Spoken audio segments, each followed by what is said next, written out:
नमस्कार, मैं आपका माधव पांडे। आज जो मैं कविता सुनाने जा रहा हूँ उस कविता का शीर्षक है भरत चरित। ये कविता माता कैकेयी, भगवान राम, माता कैकेयी और भरत जी के वार्तालाप पर आधारित है। जब माता कैकेयी भगवान राम को 14 वर्ष के लिए वनवास देती है, तब राजा दशरथ जी की पुत्र के वियोग में मृत्यु हो जाती है और उधर ननिहाल में कैकेयी पुत्र भरत जी को सब कुछ आभास हो जाता है। तो अब मैं अयोध्या के उथल पुथल के हलचल को और कैकेयी पुत्र भरत के मन की व्यथा की व्याकुलता को कविता के रूप में प्रस्तुत करने जा रहा हूँ। तो आप सबों का आशीर्वाद और दुलार हमें मिले। अब मैं पंक्तियां शुरू करता हूँ।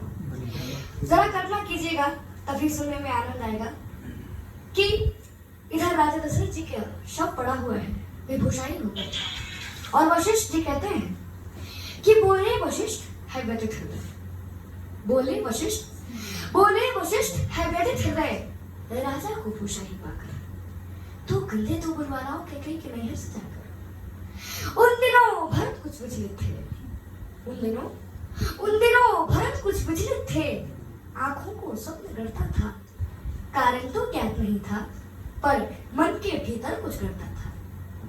गहरे संबंधों में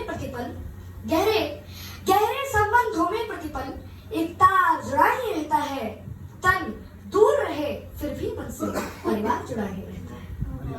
तन दूर रहे फिर भी मन से परिवार जुड़ा ही रहता है। और सपनों में अवध उमड़ आया, सपनों में अवध उमड़ आया, गिर गए भरत उच्चाटन में। संदेश पहुंचने से पहले आवाज पहुंचता है। अल्पस में संशय का तांडव, दहरी पर तूत अयोध्या का। अरे सूखे पत्ते सा कांप गया वो भावुक पूत अयोध्या का। अरे सूखे पत्ते सा कांप गया वो भावुक पूत अयोध्या का। और अनुमान किया कैकेयी पुत्र ने सहयोग नहीं है साधारण। कैकेयी पुत्र ने सोचा कि कुछ तो अयोध्या में गड़बड़ हुआ है, तभी यह संदेश वहां गया है कि अनुमान किया कैकेयी पुत्र ने सहयोग नहीं है साधारण। पहले तो पूछा कुशल क्षेम, फिर पूछा आने का कारण। यह दूत कर्म था कठिन बहुत, ये दूत कर्म था कठिन बहुत। भीतर का शोक छिपाना था, मातम को मंगल कहना था, स्वामी को झूठ बताना था। घर नगर चतुर्दिक मंगल है, घर नगर चतुर्दिक मंगल है। यह बात अधर जब कहते थे, पिंडलियां कंपन करती थी, आंसू भीतर को बहते थे। हे राजकुंवर, गुरु आज्ञा से आया हूं तुम्हें बुलाने को। अब उस संदेश वाहक ने क्या बहाना दिया कि हे राजकुंवर, गुरु आज्ञा से आया हूं तुम्हें बुलाने को, इसके अतिरिक्त नहीं कोई संदेश तुम्हें बतलाने को। चल दिए भरत रिपुदमन सहित निर्नाद दौड़ता था सिरनन की गति से आशंका और आशा का जारी था। जब किया प्रवेश अयोध्या में गलियों में सन्नाटा देखा, संशय का ज्वार उमड़ आया और धीरज ने फाटा देखा। जब हम ननिहाल गए थे तब ऐसा नगरी का आंगन था, हर चौखट इतनी मौन थी और आंगन इतना दंग था। हर चौखट इतनी मौन थी और आंगन इतना दंग था। जिस ओर भरत का देखा, मुंह फेर खड़े हो गए लोग। अब यहाँ देखिए कि भरत जी को लोग कैसे ट्रीट कर रहे हैं। जिस ओर भरत का रथ देखा, मुंह फेर खड़े हो गए लोग। कैकेयी सुतले मन में सोचा, मैं मानुष हूं या महारोग, मैं मानुष हूं या महारोग। सबकी आंखों में तिरस्कार, कैसा अनभिज्ञ अभागा हूं, जो सावन का सोया सोया सीधा पछड़ में जगा हूं। ऐसा लगता था खड़ा हुआ है शीश झुकाए राजभवन। ऐसा लगता था खड़ा हुआ है शीश झुकाए राजभवन। कैकेयी सुध से आंखें करता था दाएं बाएं राजभवन, लेकिन केवल एक सूरत ऐसी थी जिस पर कड़वा अवसाद था। वैधव्य समाया हुआ था तन पर, चेहरे पर तनिक विषाद था। बस मुंह का रंग उदास हुआ, सुना था गाज गलाई का, अरे कुमकुम सिंदूर विरुद्ध तुम्हें पर था भाव दिखाएगा। वो कौन थी? तो माता कैकेयी। कि पुलकित होकर बोली कैकेयी, अभिनंदन हो स्वीकार भरत, पहले पितु की अंत्येष्टि करो, फिर ग्रहण करो दरबार भरत, फिर ग्रहण करो दरबार भरत।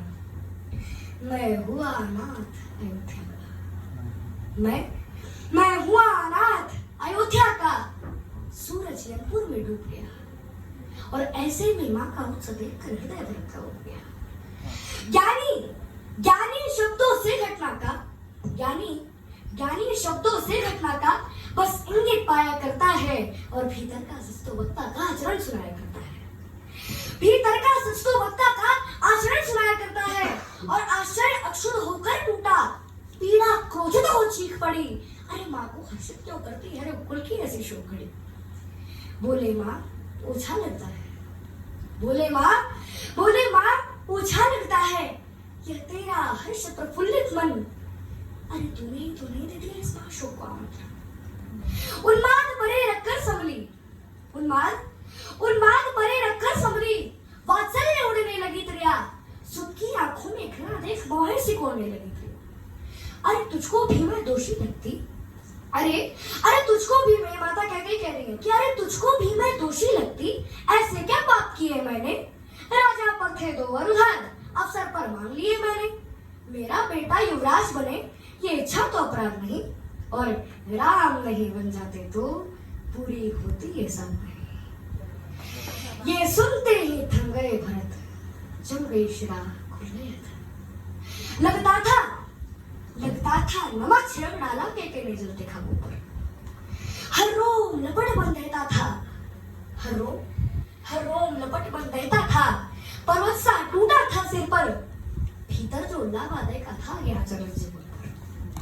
पापिन तूने इनको घाते हाथों से क्यों पाला है मुझको, अरे जिस दिन जन्मा था उस दिन क्यों मार नहीं डाला मुझको, अरे दर्पण तोड़ा है उत्सव का, ममता छलने पापिन तूने, अरे चरणामृत में विष घोला है कि जिह्वा से नागिन तूने, अरे चरणामृत में विष घोला है जिह्वा से नागिन तूने, अरे देना होगा उत्तर इसका क्योंकि उत्तर स्वयं विधाता को, अरे क्यों बंध्या नहीं बना डाला इसी हत्यारी माता को। पति को खाके और आनंदित है, पति को खाके और आनंदित है और अति भर का पश्चाताप है।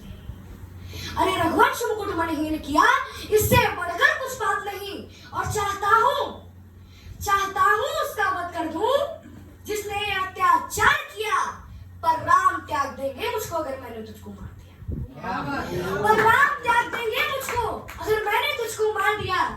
और एक क्षण आंखें नम होती थी, एक क्षण आंखें नम होती थी, एक क्षण घुघुटी चढ़ जाती थी, अभिव्यक्त भरत का मन करते भाषा थोड़ी पड़ जाती थी, और चल दिए भरत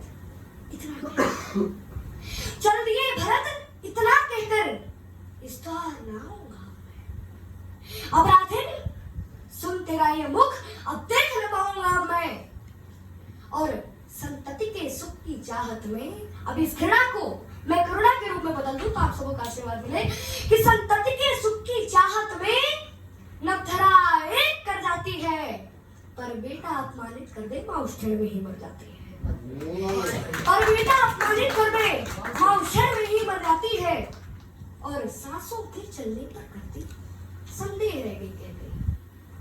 भरत जी के जाने के बाद माता कैकेयी का क्या हाल हो गया कि सांसों के चलने पर करती संदेह रह गई कैकेयी।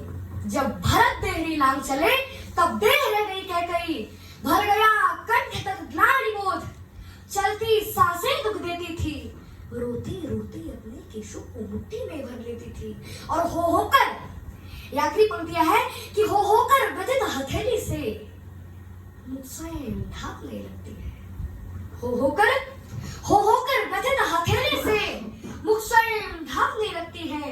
अरे उसका दुख वर्णन करने में लेखनी कांपने लगती है, उसका दुख वर्णन करने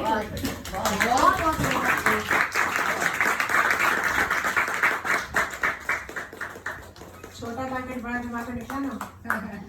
बोला था बच्चा हमेशा जब भी आता है धमाल कर जाता है। अब इससे क्या ही पूछूं मैं। Thank you so much Madhav, बहुत दिनों बाद तुम्हें परफॉर्म कर देखा। We are always happy to see you and have you here. इसके संस्कार मैं हमेशा बोलती हूँ मैम बहुत अच्छे दिए हैं, क्योंकि हमेशा आता है कि touches the feet of everyone, मुझे बहुत पसंद आता है, दैट इज व्हाट एवरी बच्चा शुड डू। Thank you. और ये मुझे इमीडिएटली बुढ़ा कर देता है क्योंकि मेरे पैर को कोई नहीं छूता सिवाय इसलिए। तो thank you so much Madhav आने के लिए, and hope to see you every time. ठीक है, थैंक यू सो मच।